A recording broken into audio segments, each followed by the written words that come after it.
Right now, I have to stop saying Right now, I have to stop saying Coming up on the DLLS Stars Pregame Show ahead of Game 2 of the second round of the Stanley Cup Playoffs, we are going to break down a little bit of Game 1, some extra things we saw. Luds has some great teaching screenshots we'll get to. Sam is going to give you his sleeper picks, all that and much, much more. We've got a Game 2 watch-along on the way, and of course, everything DLS. Get ready, boys.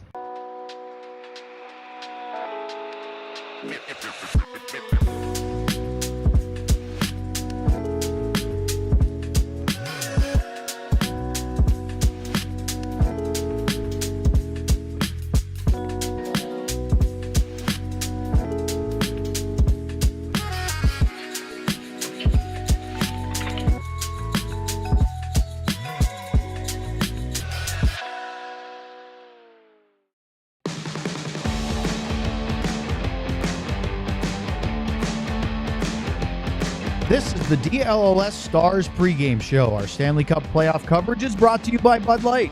Bud Light, easy to drink, easy to enjoy. Enjoy responsibly.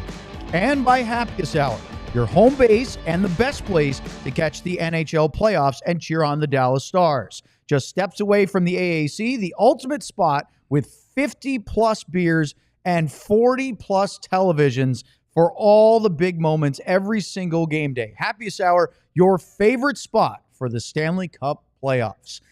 Good evening, everybody. Thanks for joining us here on the DLS Stars Pregame Show. We'd like to welcome our DLLS regulars watching on YouTube and our new viewers now for the second night watching on Victory Plus. We're glad you're with us tonight. Don't forget, we are doing a full watch along again for tonight for Game 2. It'll be on YouTube and Victory Plus with the Dallas Stars' very own Victory Plus broadcaster, Brent Severin, joining us for the second straight time. Now we have to talk a little bit about the ball knower bonus, something that's brand new here at DLLS. You can win a gift card to the All City merch store if you make your pick correctly. Here's how it works. First, make your pick. Then you place an order in the All City merch store, $25 minimum. If you pick correctly, then you get a gift card to the merch store for the same amount as your original order. Here's the important thing. You must click our link. It's in the chat. John put it there and in the show description on YouTube. So you can make that bet and then get your gift card. Here's what we're betting on. Will Wyatt Johnston score a goal in Game 3 on Sunday afternoon between the Stars and the Jets? If you get it right, you could end up winning one of these shirts if this was your pick, because if you win your ball knower bonus, look at that. Wyatt Johnston 16-bit Mikko Rantanen finisher, the newest. Of course, you can use it for anything at our DLS All City merch store. Again, for all the ball knowers, make your pick, then place the order. If you pick correctly, you're going to get a gift card from us for the same amount as your order. That's the ball knower bonus. Alongside the two-time Stanley Cup champion, Craig Ludwig, and, of course, Sam Nestler, our intrepid beat writer and squirrel enthusiast, and our producer, John Andersen. I'm Owen Newkirk. Thanks for joining us. Make sure on YouTube you smash that like button, subscribe, and we will always appreciate your support. All right, guys, let's get to it. Luds, the Stars won Game 1. There's a lot of things that you and I were talking about, and Sam, before we went on air, and I want to ask you, no lineup changes for the Stars, first and foremost. Same group, no Miro Heiskanen. Any surprises after going to Winnipeg and winning the first one, as far as going with the exact same lineup? If it ain't broke, don't fix it. That's what I would say. Yep. Yeah. Sam? No, I didn't expect anything other than Miro. That was our only potential hope. I think that's on our wish list. Yeah, it's on the wish list. But I think that the guys that have played have proven they're the most deserving, and especially on the defense, I think Bischel and Petrovic have cemented their spot ahead of anyone else in that bottom pairing. And Pete said, I think yesterday, that Maverick Bourque is someone who fits right into that. Doesn't really deserve to be out of the lineup, but we have depth kind of positions, and he'll be ready to go if they ever need him. Jason Robertson back after his injury at the end of the regular season in Game 82. What do you guys think about Robo's first action of the playoffs? Well, I think all things considered, he came back. He made it through 12, 13 minutes, whatever he played. I don't know. I don't remember a shot, but I'm sure he must have had a shot or two. Yep. I don't remember him being dangerous. I don't think that even has anything to do with it. I think that the thing you're looking for is for him to come back, get through the game, don't struggle, has no pain or anything coming back the next day, and feels good. And I think, he'll get elevated and he'll get, to where we need him to go. But it's a great spot to be able to put him in. And with the surroundings and the way a couple guys are playing, why not? Are you surprised at all? I know you were thinking that he wasn't going to end up playing on that right side. He did. Did he? I don't remember seeing him. Yeah, true. But he was line-wise, he was. Yeah, no, I am surprised because he doesn't ever. We've never seen him play over there. He didn't cause any problems. Let's put it that way. I just think he passed the first test. That's what I would say. Yep. And that's exactly what they're looking for. One of the things that stood out that I wanted to ask you guys about was the Stars' discipline, or in this case, a little bit of lack thereof. Now, it's not as though they ran around and took a ton of penalties, but they gave Winnipeg 4 power plays. The penalty kill was great. They went 4 for 4. But to me, that's too many times where you took some things that you shouldn't and gave Winnipeg a chance, which, by the way, I know that they haven't been as lethal in the playoffs as they were in the regular season. They had the league's best power play in the regular season, but you cannot keep giving them those kind of numbers as far 3-4 power plays. That's not a good recipe for success. It's a fine line, right? And you can't also, again, they came out of talking about Winnipeg, came out of a heavy series with St. Louis. When they've played this Winnipeg team, they're a heavy team. They've gotten out hit 3-1 at some of the games that they played, if not more. They have elevated their physical part of the game for their standards. So it's part of playoff hockey. They have to do that. It's going to come with the territory. And as we say, the ones for me are the lazy ones, and you can kind of define how you want. But generally, lazy ones are when you're chasing back. You got out of position. You don't want to take the extra stride. It's the hooking and the holding, those kind of penalties that you'd prefer not to take. I mean, if it's the right guy, and when Scheifele's back in the lineup or Connor, you take a good run at him, and you make. And if you take that penalty, and the first thing that'll be said on the bench, we're going to kill this off because that's a good penalty to take against a good, a good player, and it's the right player. I'm curious if you're surprised, either one of you guys, if you're surprised that they are taking these many penalties, because they go into a series, they for the most part played pretty well. It's not like they had 4 of the games where they were just swimming all over the place and chasing Colorado. Yet they're right up there in the most penalties. They were up there since the trade deadline in top 5. I think most penalties taken after being way at the bottom during the regular season. Like, what is happening? Why is that happening? Well, I think we're seeing some of the ones where they're getting called because it's kind of repeat offenders for some things. Yeah. And the other side of it is, though, you can afford to be a little aggressive and sometimes a little bit over aggressive because you've had a hell of a penalty kill all year long. Your goaltender is playing well. Again, you don't want to put yourself in that position, but there's confidence there with the penalties that are taken that we'll kill that off. And again, if you take 2 of those embellishment penalties or something like that, that's not cool. Those are the ones that come back to haunt you for some reason. But I think that a combination of trying to be a little bit more aggressive and be harder on the right kind of people, and being in the right positions, and knowing that when we get out there, we've got a ton of confidence in it. I think it allows you to play a little bit more the way you need to. What about the other side of special teams? The Stars' power play has been a weapon for them, especially since I would say probably mid-January. I think it was after really struggling the first 3 months of the season. I think it was probably around the 12th of January where they started to turn, and then were one of the better power plays the rest of the regular season. But Luds, in the playoffs, they have scored a power play goal in 7 of their first 8 playoff games. That is a very important stat. Well, I point to 2 things, and one has been a constant since Merrill's gone out, is Thomas Harley. And again, I look at that because Harley's not a guy that's going to give it to the side, give it to the other side, he uses his feet. If he sees a lane to get it to the net, he gets it to the net. And the other 4 guys know that. And so they know if they can see when Harley's going to get into that spot. And so what they do now, they're not waiting on the perimeter. They're going to the front of the net because it's been paying off. They're getting rebounds. The other thing is 96.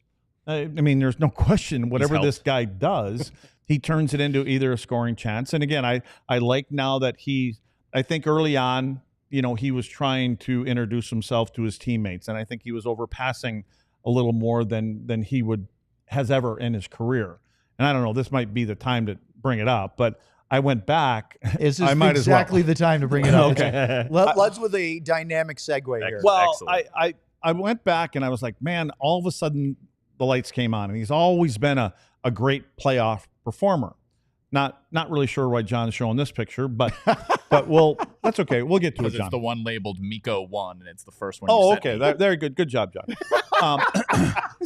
So what I was going to say, though, before I was rudely interrupted by John, was that when I went back and looked, and I looked at the previous 3 years when he was in Colorado, and I'm looking at his shots, because here he was deferring. He was making those passes, again, new teammates. Well, a year ago in Colorado, his shots per game were 3.7.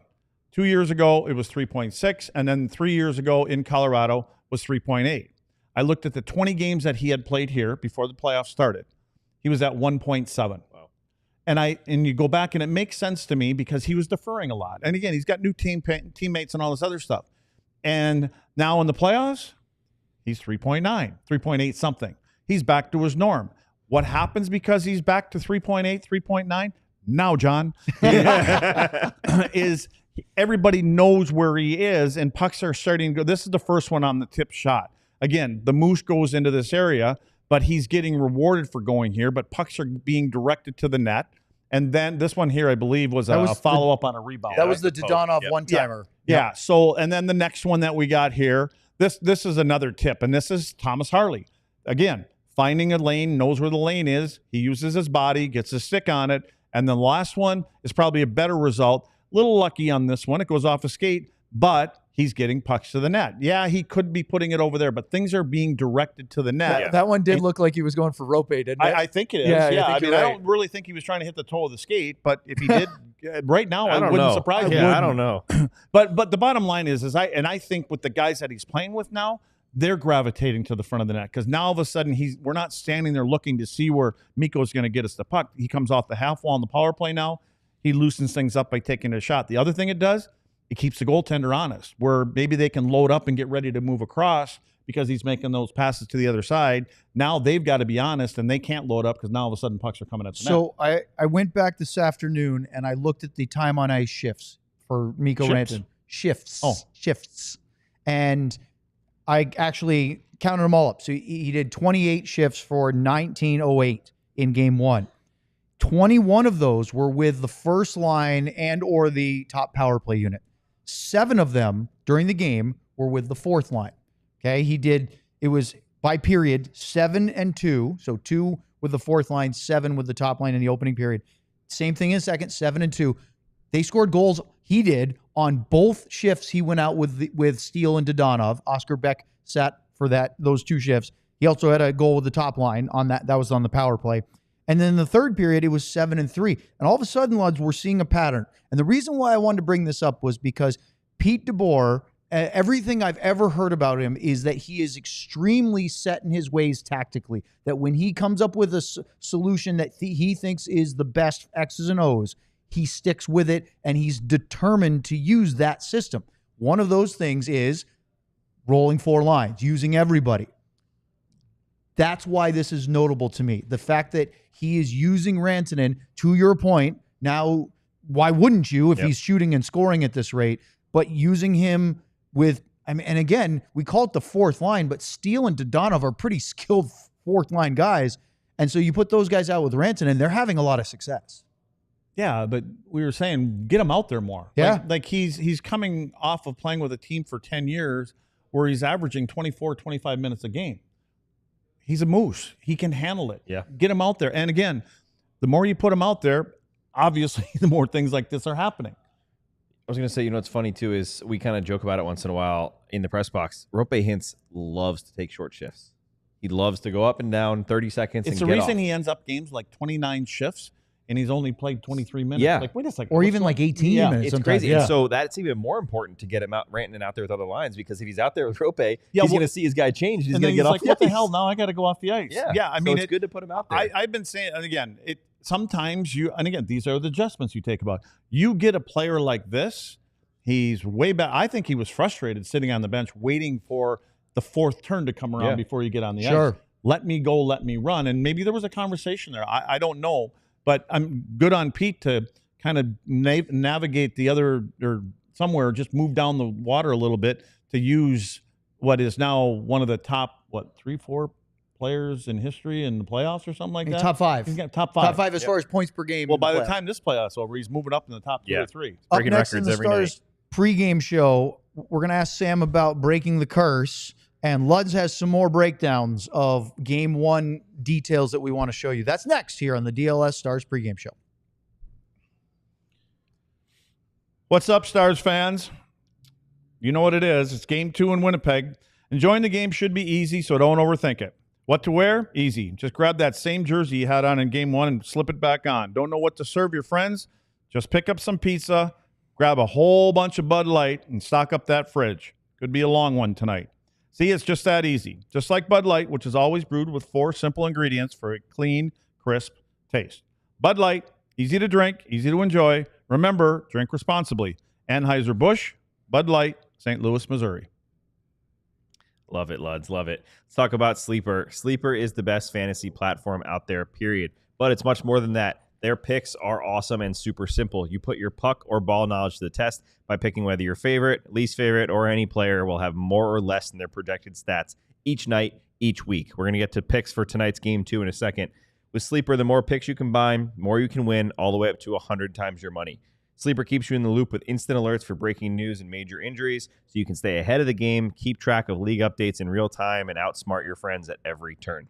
If you think you have what it takes, new users can download the Sleeper app and use the code DLLS Stars to get $55 in free entries when you place a $5 contest. Apply to any contest, does not have to be your first. Terms and conditions apply. See Sleeper's terms of use for details. Currently operational in over 25 states. Check out Sleeper today. For Game 2 tonight, I'm going to go with the aforementioned Mikko Rantanen because obviously, why not? However, I didn't pick him to score a goal because I'm just not sure if he's going to score again, but I do have him more than 0.5 points. I also went with Jets forward. I know, boo. Kyle Connor with more than half a goal for similar reasons because he seems to score every single night. And finally, the Craig Ludwig of the modern era, Esa Lindell, with more than 2.5 block shots tonight. If all of those hit, you can win 5.5 times your money. And I believe I was 2 for 3 last time. Let's see if we can go 3 for 3 tonight. All right, guys, let's talk about, so many things. Lads, I want to talk about the defensive change for the Winnipeg Jets tonight because Josh Morrissey, he's reportedly on the ice right now for the warm-up. Everything indicated this morning that he's returning. And I want you to tell us if he has the same impact for Winnipeg that Miro Heiskanen does for the Dallas Stars. Here's how we expect them to line up.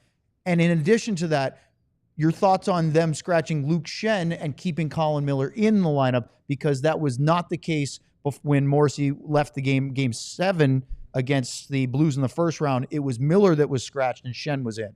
Well, I think from Schenn's standpoint, yeah, he's a physical kind of guy and things like that. But the boots are getting heavy, right? And this is a fast team you're playing against. So I would think that would have something to do with it. As far as Morrissey versus Heiskanen, well, one thing I know for sure, Morrissey's going to be better than Miro tonight. So, but I would say pacey. I mean, he's a guy that gets back. He makes great outlet passes. He's a bit of a water bug in his own zone. He can twist and turn, and he gets himself out of trouble. Power play, that's going to be a big thing on the power play. It'll be interesting because I don't know if he had a shoulder injury, rib, or whatever it may be. How is he shooting-wise? How is he passing-wise? But again, there should be a target on him. He's not a big guy.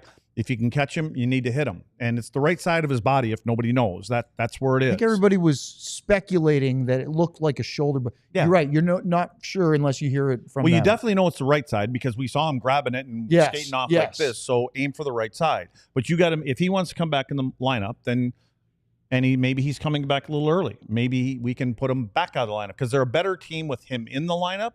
I think they're going to be a better team overall. I just think, and Sevy brought this up on the last time, which I wonder where Sevy is, right? Isn't he supposed to be here by now? We got a little bit of time. 7? He'll be here. But Sevy brought it up in that last series that there was over 650 some hits in that series against St. Louis. Heavy series, extra day, and they didn't get the extra day like Dallas did. back home, I don't know if they were high on gas, and I think there's going to be more intent to play a little bit more direct here tonight. So I think Dallas is going to have to be better in front of their own net. I think you're going to see more bodies there. And, and again, I was saying to the guys, when I went back and watched that game, there were two guys that were really good in the game the other night, and that was Rantanen, who we just talked about, and the other one was Jake Oettinger. I mean, Jake was great. I mean, you may not think, and I heard some people, he didn't have as much action. You go back and look at it, there's a lot of things going around the front of the net. And here's the areas that we talk about all the time. And this is a guy that scored, how many goals did Connor get this year? Did he get into the 40s? 40, yeah. So 42. Like Sam was saying, like Connor can put the puck in the net. That's one of their guys along with Scheifele. So these are the areas. This is a good quality scoring chance. Here on the power play, it looks like they have an intent to get the puck on the goal line, and they want to bring it to the front of the net. They're going to have more bodies in front of the net tonight. But again, Jake Oettinger, great save here on the trying to kill one off. This here, these were the tips and things like that. Just look at where the bodies are getting and the numbers are getting inside those hash mark and in front of Jake. So another one here. I don't know. That's the goal. This is the goal. Yep. Now, I put this on here because this is just one of them that just go in. And when you look at the other angle from the other side live, the puck is actually kind of fluttering through the air. Yeah. So I think this may have fooled Jake a little bit. But otherwise, the Scheifele one, Scheifele was coming right down the pipe on that wide one. open. I mean, that's another one. This one here. These are the kind of things that I think you're going to see a little bit more of. That's why I think that their coverage is going to have to get a little tighter. And they've done a good job coming off of the regular season and then at the start of the playoffs about tightening things up. And then here at the end, this one here is Essa. This one here, game would have been tied if Essa wouldn't be where Essa usually is. He makes a little skate save, just a bobbling little puck. But look at Jake. Jake was fantastic. The more you go back and look at this game, he was fantastic. He was. But here's what I think you're going to see a lot more of tonight. Just in general, you're going to see a lot of blue jerseys. And I think that they are going to try to make it, and you would do the same thing. You're going to try to make it another quality scoring chance. This is a shot that Scheifele tipped between his legs. Jake makes a great save on this one. But you're going to pick out the two guys. You got two guys circled on the board. One of them, obviously, is number 96. What do? Are they going to change it? Are they going to put somebody on him so he doesn't have as much time and space? And the other one, obvious, is the goaltender. There's only one way to get to a goaltender nowadays. You can't run him over anymore. At least you're not supposed to. Yeah, you can in the Florida series. Well, in this one, yeah, I guess you can. But you can. I mean, they're going to get bodies in front of the net. So I think the defensemen are going to have their hands full tonight and try to do a better job of keeping things away. We know that Petrovic and Bichel are doing a great job at that. The other four are going to have to make sure they do it also. Yeah, the one worry you pointed out, I forget what screenshot. One of the screenshots where they had, I think, I want to say it was Scheifele. They don't just get there. They had some time when they got there. Oh, yeah. I mean, there was one where he made two dekes in front before someone got to him. That's where I get worried. They better close down. If they're going to leave guys once in a while, Jake can make the first save. Right. But they have to close down a lot faster than they did. What helps that is be a little closer in the neighborhood. Yeah. You know what I mean? Get back. Because, again, these are the playoffs. And I think during the regular season, this is the way you want this team to play. And, I mean, defensemen, everybody, you're kind of on your toes. You're getting ready to go. Make sure pucks are out of that dangerous area before you take off. And when you're coming back to your own zone, don't anticipate that the puck is going to get here. Get to the middle first, take care of that, and then you get out. Because they will probably be bringing some big, heavy guys that I think they are going to try to make it as difficult on Jake, make it one of those games where by the middle of the third period, he's tired. And it's because he's getting bumped into and skates are clicking him and pushing him a little bit, things like that. What about the Jets net front and their defensive zone? And obviously you showed Rantanen showing his success. Is there stuff that you want to see from the Stars offense besides Mikko? They do a good job. Meaning the Jets. They do a good. Well, here's a couple examples, and you can see.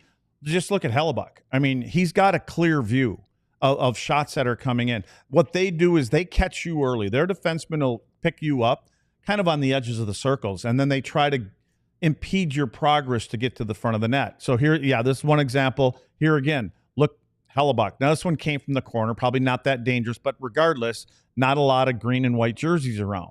So another one, look at Hellebuyck. Now look at the distance between where Hellebuyck is and where the closest Dallas Star player is. Little different than the ones that we saw with Jake, and I think you're going to see more of that with Jake. But this shot right here, Hellebuyck now, and it looks like he's starting to play out a little bit. He's a deep goalie. He's starting to come out a little bit more in challenge. But But this is where these kind of plays here, once you get tied up for 4, the toughest thing for a defenseman is when I have you and I push you off a little bit, where you just kind of roll. You just spin off of me. And then the next thing you know, as a defenseman, you're on the outside looking in. Yep. So now there's going to be a player in between the goaltender and the defense.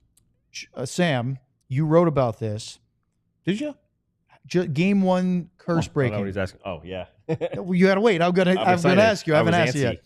Game 1, for the first time in 9 playoff series, the Stars have won that. Can that be, for all the Winnipeg's got to come out and throw the kitchen sink at the Stars, can that be that has to be a positive effect for Dallas, don't you think? Yeah, it's kind of a smell blood situation they haven't had, like you just said. And that was one thing I didn't fully comprehend until I listened to Robertson talk yesterday or 2 days ago after the game and kind of mention, we're in a spot here. You forget that it's losing game 1's one thing. You start on your back foot. There's all those random things that but the thing that really struck me to think deeply about is you're always chasing. Either you're on home ice and you're thinking, we really need to win this to make sure we don't completely lose our home ice with 2 losses at home, or you're on the road and you're thinking, we got to do this because we can't go back home 2-0. It's a really desperate situation. You can come back from 2-0. The Stars did it against Vegas last year, but it takes a lot out of you. And the team mentioned multiple times how much that series took out of them to not only play that, basically Western Conference final in the first round, sound familiar, but to play Vegas and have to come back and be chasing them pretty much the whole time. And for Dallas now, they're in a spot where they can put this series in a very, very dangerous spot for Winnipeg. Not only could they go up 2-0, they can go up 2-0 and then come back here where they've been really good in the playoffs and regular season to potentially put this series to bed before it even really gets started. So that's something that really struck me when I thought about it and heard Robertson talking about it. And I thought Pete DeBoer was funny.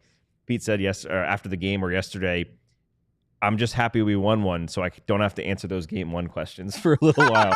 And then he made a joke that he said, it's like the game 7s. And part of me just wanted to lose a game 7 so that I wouldn't have to keep answering these questions. Yeah, it was which nice to get over it. It's great to hear a little bit of a lighter side of it. And I think it's just good. This team plays better, like most teams, when they're on their toes. And that can be within a shift, within a game. It can also be within a series. And right now, they are playing on their toes with a chance to do something that I don't know if a lot of people thought they would do in Winnipeg. Maybe this guy over here. All right, Well, Luds, I did. I got 2 Well, questions for Luds. Let's start with Mark Scheifele. He missed games 6 and 7. Obviously, he scored in game 1. What did you think of his overall game? I thought he looked good. I mean, for a guy coming off an apparent concussion, I guess is what they thought. I thought he was good. He was dangerous a couple of times. Obviously, scored a goal, but he was his familiar self. He didn't. To me, it did look like he missed a beat. To be honest with you, which means he's going to be better. You feeling the rumbling up here? I feel it too. Some bases rocking around the House of Blues going? Maybe. So Sean wrote a short article yesterday on our DLS website about the Stars winning the face-off battle in game 1. Overall, it was 54 to 46%.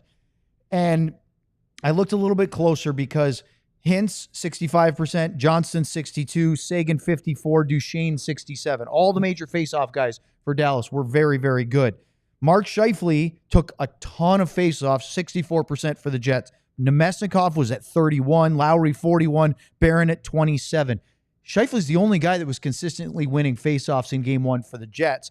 But the one thing, Luds, that stood out to me was Dallas was 59% at 5-on-5 and 30%, 3 for 10 when they were shorthanded. And if they would like to help themselves out with all those penalties that they're trying to kill off, winning a few more faceoffs wouldn't hurt shorthanded.